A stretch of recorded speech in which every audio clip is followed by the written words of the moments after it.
안녕하십니까. 베테랑TV 네 번째 시간입니다. 오늘은 그 6조의 2하고 6조의 3 두 개만 간략하게 설명을 드리겠습니다.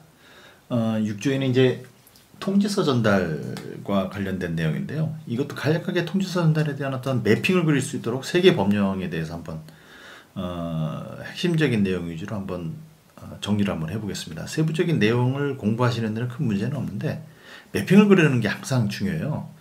왜냐하면 세부 너무 정보가 많이 들어오면 동시에 이제 4개 법령에 대해서 막 머릿속에 정보가 너무 일시에, 그것도 단기간 내에 구체적인 정보가 들어오게 되면 머릿속에 혼란이 되는데, 지금 제가 설명해 드리는 것처럼 이렇게 좀 큰 줄거리 내에서 매핑을 좀 그리게 되면 공부하기가 훨씬 수월할 겁니다. 보겠습니다.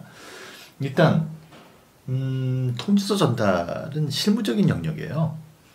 실무적으로 이제 통지서 전달하고 통지서를 받고 뭐 이런 것들이 다 실무적인 영역이기 때문에 대부분 이제 그 주무장관, 행안부장, 국방장관 이런 또 행안부령, 국방부령 이런 것으로 다 통제가 됩니다. 근데 다만 희한하게 예비군법에 장관이 등장을 합니다.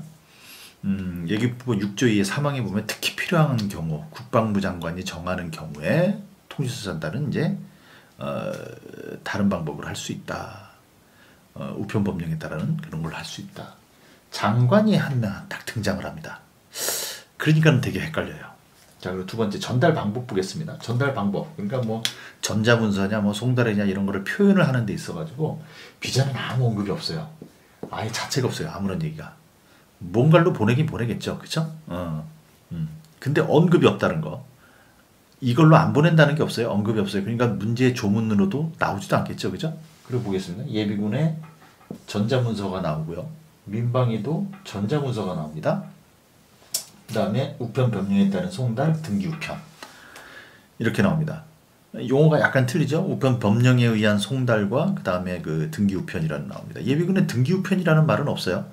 물론 우편 법령에 따른 송달에 등기 우편이 들어가겠죠. 근데 늘상 말씀드리는 거지만 조문에 있는 용어냐 아니냐 이거를 명확하게 알아야 되는 거예요. 그리고 그거에 대해서 그런가? 우편 법령에 따른 송달에 등기 우편이 있지 않을까? 공부할 필요도 없어요.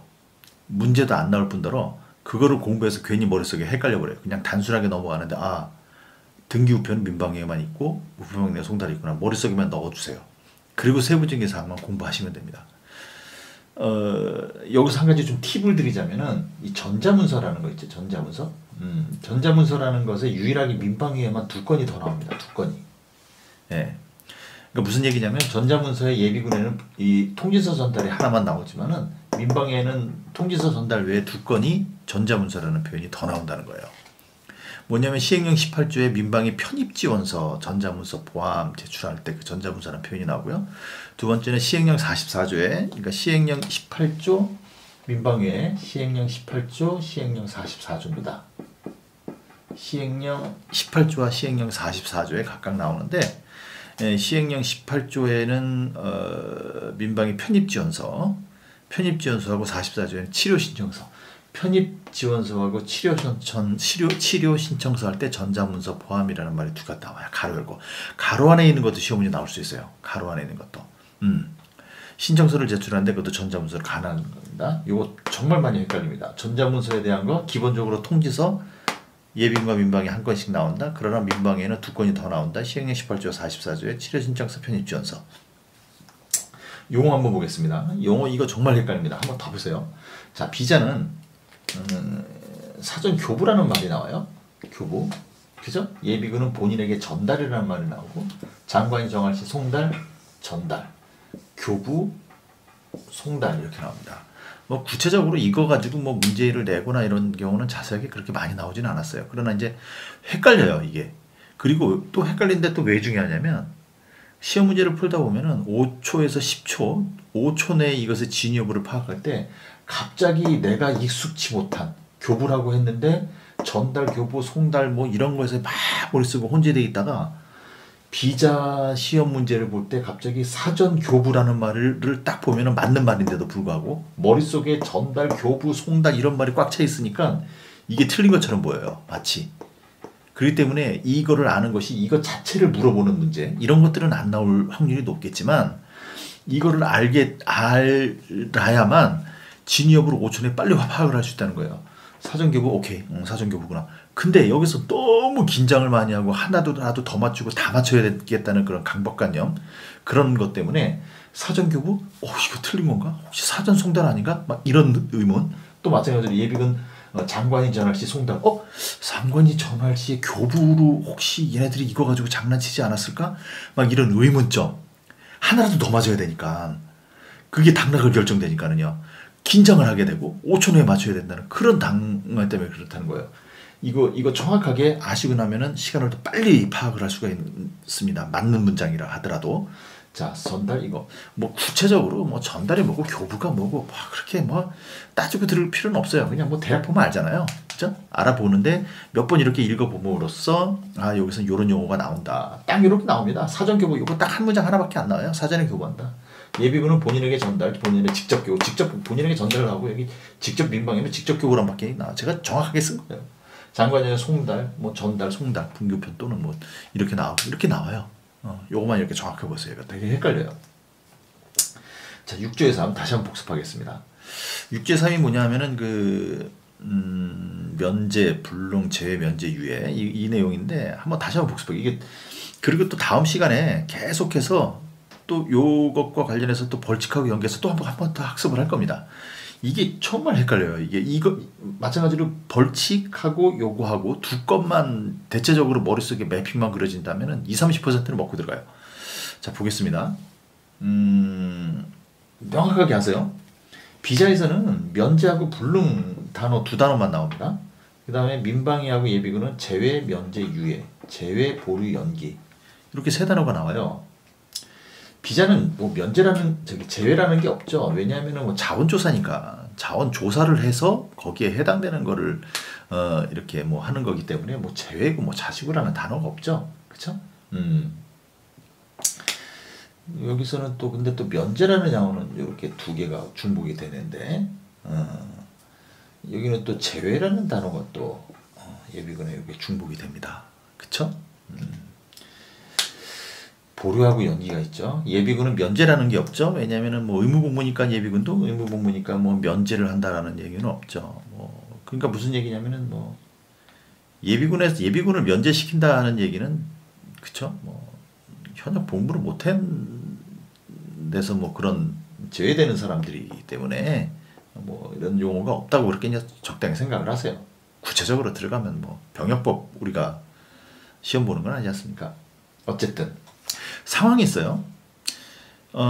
이 법령에 나올 때니까 면제가 됐든 뭐가 됐든 제외가 됐든 간에 상황은 두 가지로 항상 생각을 하셔야 돼요. 모든 거 공부할 때.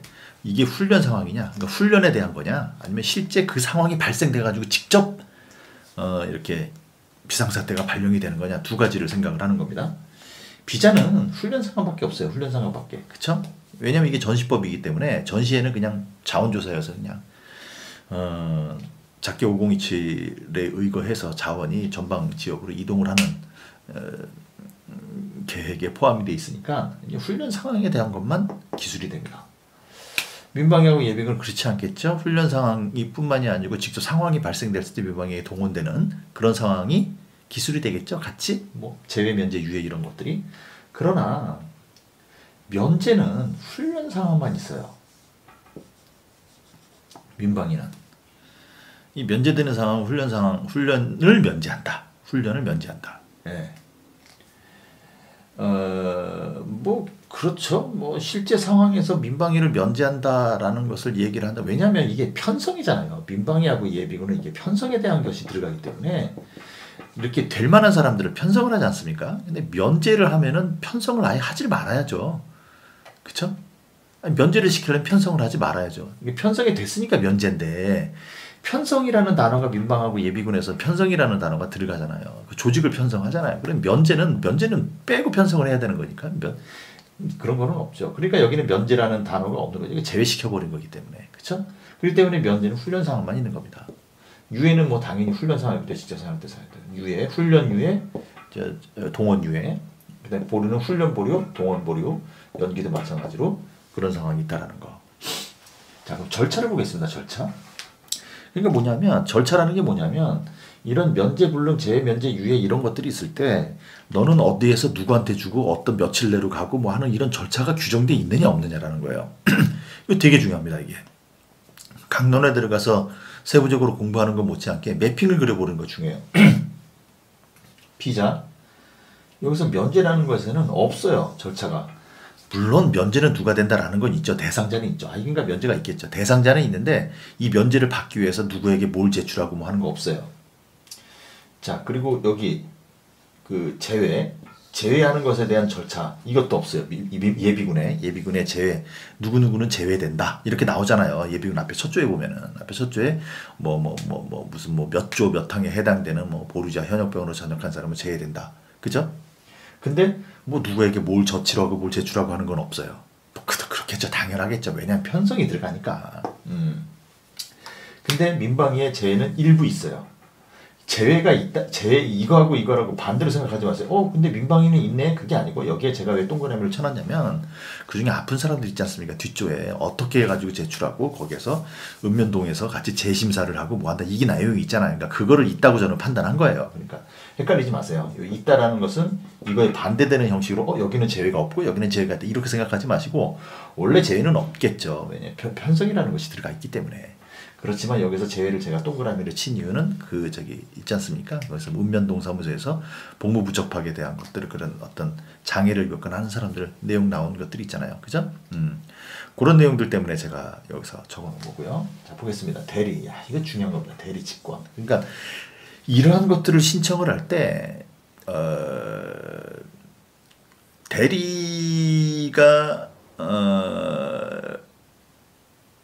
다른 사람의 대리 신청을 할 수가 있느냐 없느냐. 그 다음에 직권으로 해당 지휘관 예비군 지휘관 또는 민방위 대장이 직권으로 면제 유예 보류 연기를 할 수가 있느냐 없느냐. 정말 많이 헷갈려요. 이게 시험 문제도 많이 나오고 공부할 때도 헷갈려요. 뭐 구체적으로 어떤 조건에 막 이렇게 고민할 필요는 없어요. 그냥 외우세요. 그냥 외운다는 것은 너무 좀 무식한 방법이고 그냥 여기 있는 것에서 그냥 하세요. 네. 자, 보겠습니다. 비자에서는 대리 여기 빨간 것만 한번 보세요. 대리 인력에 대한 불능할 때, 인력 불능할 때, 요 칸을 보세요. 면제는 아무것도 없습니다. 면제는 대리도 없고 직권도 없어요. 아무것도 없어요. 자, 그럼 여기 한번 보세요.